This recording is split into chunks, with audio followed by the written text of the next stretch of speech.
Hello साथी सब, अहाँ सब पहले वीडियो देखो। ई वीडियो हम न लगा रहा छी, हमरा पास पैसा नहीं है। पैसा खोली छी, पैसे लेबे वाले की करू, पैसा के बिना हमर बेटा जान।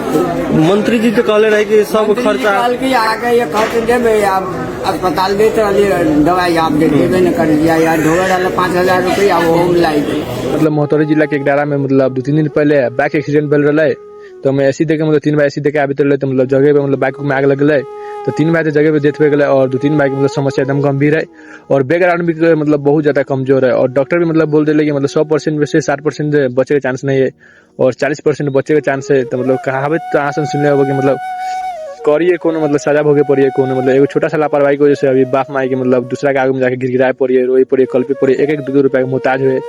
तो साथी सब मतलब जे भेल उ सब छोड़ दू। अहाँ सबसे एगो मतलब छोटा सा अनुरोध है कि मतलब अहाँ सब 1-1 2-2 रुपया मतलब जति सब सबको हेल्प कर दू, शेयर कर दू। मतलब अहाँ के एक हेल्प से मतलब केकरो जान बच जाए तो बहुत बड़ी बात है। ठीक है मतलब साथी सब।